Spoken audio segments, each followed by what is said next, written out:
and gentlemen, welcome back to another edition of the Wilds War Cry. I am your host, Stephen Wilds. I want to go over a few things that you may have missed this week in professional wrestling. First off, NXT Takeover was amazing.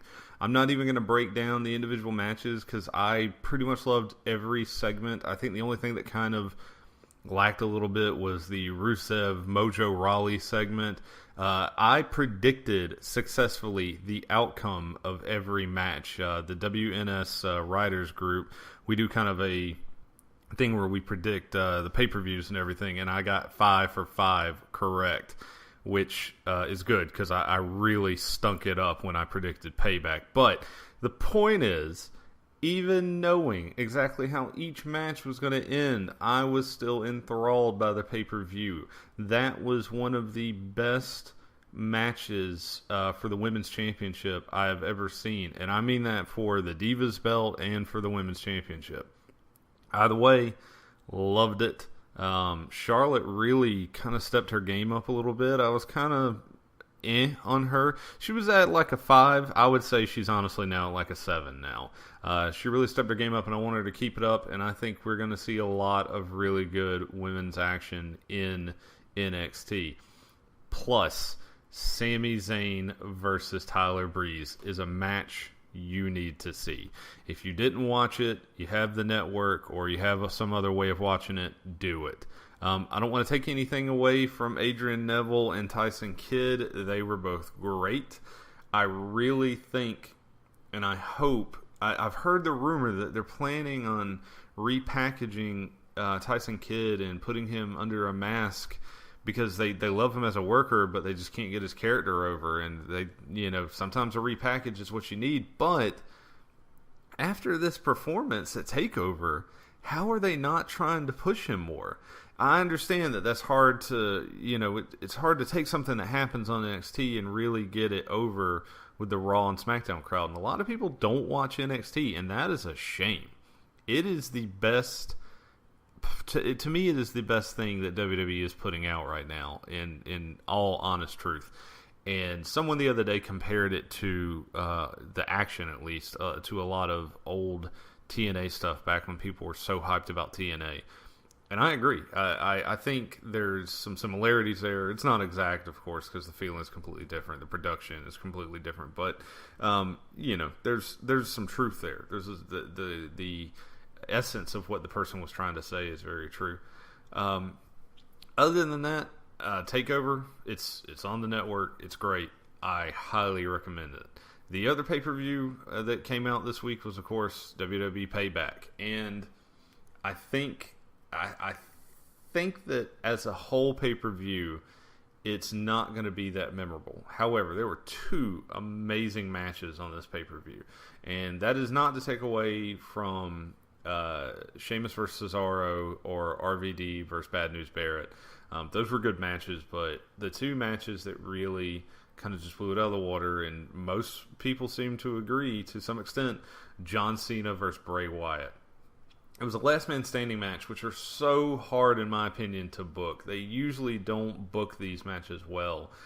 But these guys kind of laid it out there, and by the end of it, I didn't even really care who won. John Cena winning didn't bother me. I'm actually hoping this feud's not over, because I want so bad for Wyatt to come out on top for the feud itself, for the entire feud. But the end of this match worked. They sold everything in it perfectly.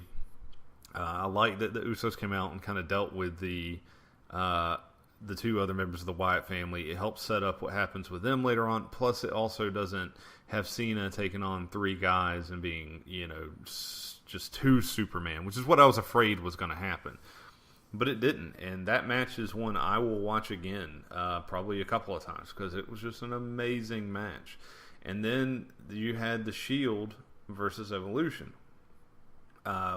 Whereas Cena Bray Wyatt was a match that not only was good physically, but told a pretty good story. It didn't add much of anything new to the story between John Cena and Bray Wyatt, but they've had so much story and build up to it that what they were doing kind of conveyed a lot of the emotion and storyline that had been built up so far, and that worked amazingly. The Shield vs. Evolution was a match that was great physically, but had almost no story to it. It wasn't a great storytelling match. It was just a good, fun match. The Shield won, and for those of you who didn't see it or whatever, then, I feel like I need to point out that it was a little odd that no members of the Shield were eliminated. And I think now, knowing what happened on Raw, we can kind of tell why they did it that way. It makes a little bit more sense, but not much.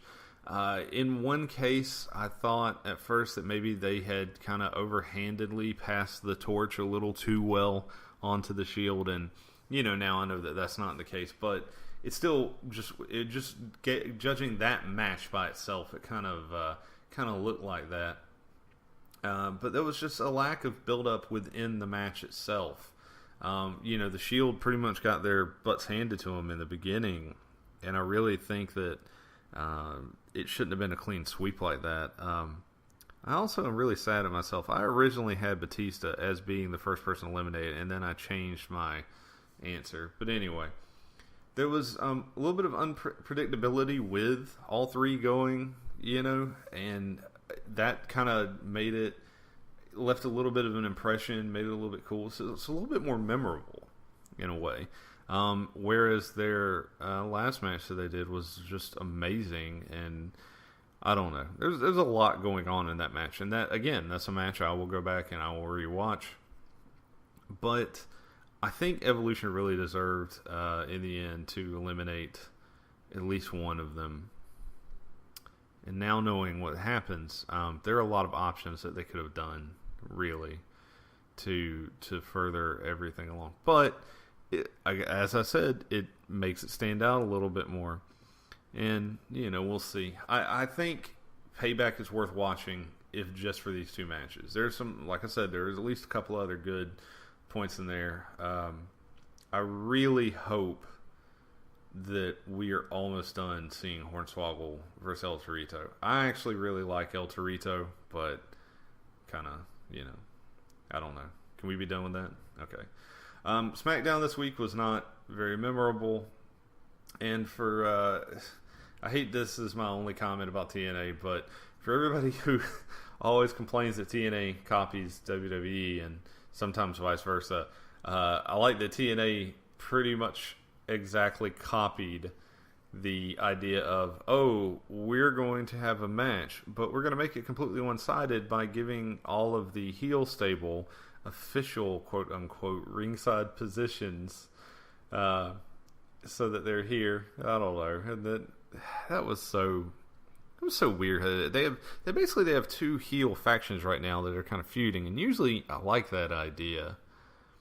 And then you have this. There's so much going on there. I'll give TNA credit for keeping it complicated, but yet still a little bit interesting. I'm still not sold on MVP's turn completely. I don't think. Funny enough, speaking of turns that are not not completely there, I guess we should talk about the big elephant in the room on Raw.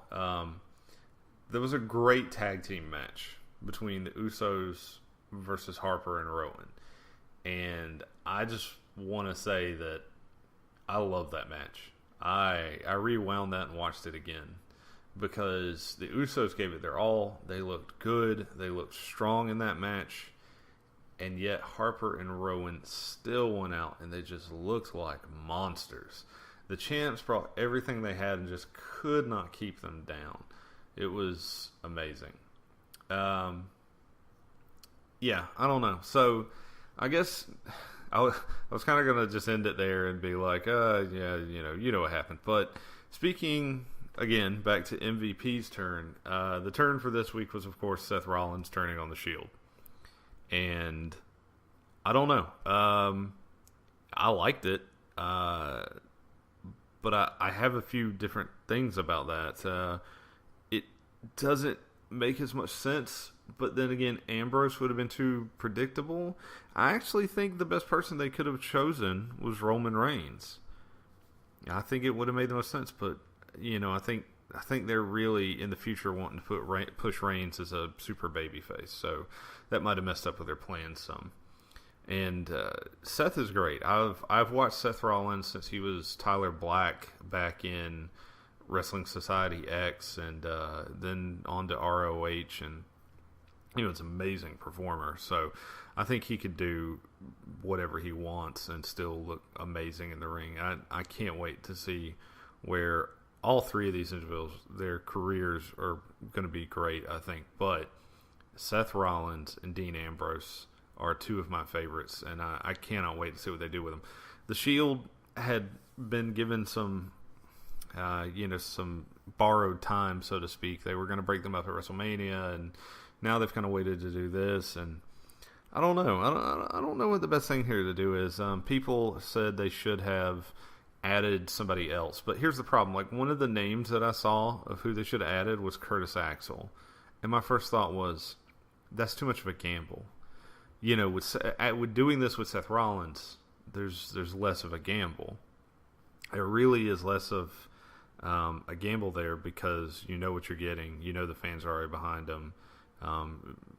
I think they knew even with him turning heel on the rest of the Shield, the fans are going to still be behind him, and that's good. That's what you want to a degree. But I still would have preferred them to give a shot to somebody else. Take Ziggler, take Sandow, take there's a whole list of people I could say physically in the ring deserve a shot for what they can do. But it's finding someone who's physically capable, who has the mic skills. But most importantly, at this juncture, you don't want to put in somebody that the fans are not going to be behind. And I think that was a big reason for why they did what they did. The other thing about that is I've already seen some people talking about, they should add somebody else to the Shield, make it back 3-on-3. But I'm actually not behind that idea. I think with the Shield's gone, let the Shield, let it go, let it rest. I used to love the Nexus faction, and when they brought it back the second time, I really tried to get into it, but sometimes I think once that faction is done, just let it go, man.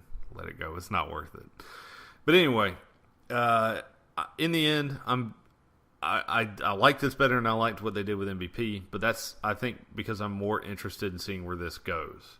It has more potential. Was it the correct decision? No, I don't think so. And I'm not knocking it. I'm not angry. I'm still going to watch it. I just wonder if this was the right decision, and I don't think it was. But Evolution versus Shield really was kind of running its course, and maybe they realized that. Who knows? We have two really long-standing feuds right now, and only one of these should really continue. But I think both of them are going to continue for a while. Cena and Wyatt are going to fight again, and we're going to still have some Evolution versus Shield antics going on. So my question of the week, and what I really kind of want to know is what you guys thought of them turning Seth. I know that's kind of a predictable question of the week, but it's probably one of the things I've enjoyed discussing more recently with a couple of people. So we'll see. Anyway, my name is Stephen Wilds. If you have any comments, questions, if you think what I said was BS, you know how to find me. Leave a comment here on the YouTube, or find me on Twitter @Stephen Wilds. And until next time, this has been the Wilds War Cry.